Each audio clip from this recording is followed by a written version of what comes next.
Welcome everyone, Dylan Gemelli here today with a brand new video for you. So today we're going to talk about carbohydrate cycling. I've been getting a ton of requests on this, absolutely, so I've got to make sure I cover it because I always have to give everybody what they're asking for.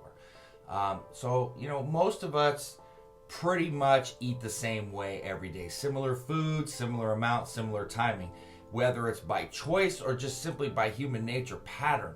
You know, I'm very regimented and restricted, so I'm like boom, boom, boom. The timing's damn near the same, everything's the same, etc. But sometimes it's just by human nature that you just get used to it. And as a result, other than the occasional cheat meal, it would actually be pretty hard to distinguish one day from the next day.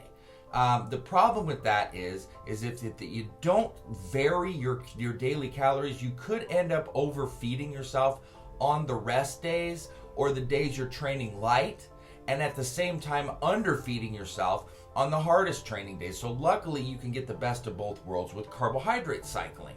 Now, while this approach will fuel your body optimally on your hardest training days, but restrict calories and treat your body as if it's in a cutting phase on the days where you don't use excessive energy.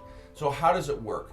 The main premise behind carbohydrate cycling is that by changing your daily carbohydrate intake, what you're going to do is exploit your body's insulin levels, and it's going to maximize your insulin's anabolic, which is your muscle building, and anti-catabolic, which is your muscle sparing effects, while minimizing its effects on limiting fat oxidation.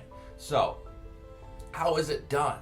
Well, in spite of this seemingly complicated approach that I'm talking about here, it's really very simple. What you do is consume a high carbohydrate diet on some days of the week. Typically that's going to be the most demanding training days that you have, and a moderate or low carbohydrate diet on the other days, which are your less demanding training days and rest days. Now, consequently here, the higher carbohydrate days are going to raise your insulin levels and fill up muscle glycogen stores, which is going to keep the metabolism burning efficiently, and it's going to stave off muscle catabolism. Now, at the same time, the moderate and low carbohydrate days create a favorable environment for fat burning by keeping insulin levels low.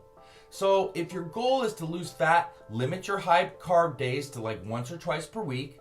And on the other hand, if your goal is to gain muscle, then you're going to want to go with 2 to 4 high carbohydrate days per week. And the rest of the week is going to be comprised of moderate and low carbohydrate days. Now, I want to talk about the importance of other macronutrients here as well, because you can't just put your entire sole focus on carbs. Now, it's called carbohydrate cycling, but manipulation of your protein and fat intake is going to play a key role here as well. Let me explain. Now, there will be some room to increase protein and fat when lowering carbohydrates on the, moderate to low carb days. But remember that calories still matter, and the purpose of these days is to elicit a fat loss response and increase muscle insulin sensitivity for carbohydrates.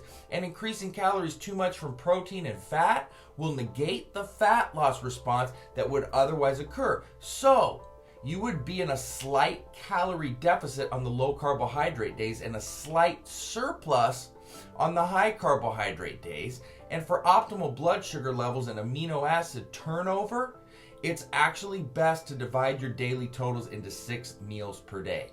So let me talk about a little bit of macronutrient distribution here. So on your high carbohydrate days, you want 2 to 3 grams per pound of body weight. And for protein, 1 to 1.5 grams per pound of body weight, and fat as low as possible. On your moderate carb days, 1 to 2 grams per pound of body weight of carbs, 1.25 to 1.75 grams per pound of protein, and 0.25 to 0.5 grams per pound on your fats. And on low carb days, you want 0 to 1 gram of carbohydrates per pound of body weight, 1.5 to 2 grams per pound with protein, and 0.5 to 0.75 grams with your fats. Now, the individual setup is going to vary on your own training schedule and goals. Just remember, though, that if you're trying to gain muscle, you've got to use a higher number of high carb days. And on the other hand, if you're trying to lean out, only go with 1 or 2 high days per week. And on your low carb days, remove all carbohydrates except for trace amounts that are found in vegetables. And also, try to space out your high carb days during the week. Don't slam them back to back because it's going to lower your insulin sensitivity. And besides, it's a lot easier to push through a series of lower carbohydrate days knowing that you have high carbohydrate days spaced throughout the week to look forward to. Mentally, it's going to help you as well. And you know, a lot of times the mental aspect's just as important, if not more important, than the physical part. Now, here's some optimal food choices. Stick to healthy, whole foods for this diet. If you can't pronounce the name of the ingredients, you probably shouldn't be eating it. And as a little help with food choice, what I'm going to do is give you some recommended food sources for each macronutrient category. So for carbs, we got like oatmeal, brown rice, potatoes, yams, vegetables, plain large rice cakes, carbohydrate powders, are also, an option. For proteins. You want your chicken, your turkey breast, lean red meat, eggs, egg whites, wild-caught fish, low-fat cottage cheese, whey protein isolate, and fats, your almonds, cashews, macadamia nuts, all-natural peanut butter, olive oil, flax oil, fish oil, avocados, and coconut oil.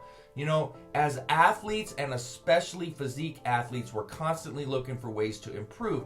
Now, whether it's to improve our conditioning, increase our muscularity and symmetry, or increase strength and performance, because we're never satisfied with where we are currently.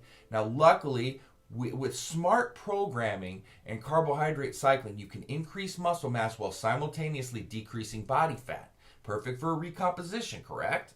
So, in fact, you can truly have your cake and eat it while achieving what I just mentioned with your goals. So using these guidelines, you should be able to set up a diet customized to your individual physique, training, and performance goals. So that is carb cycling for you. That being said, stay tuned for plenty more to come. Dylan Gemelli signing off.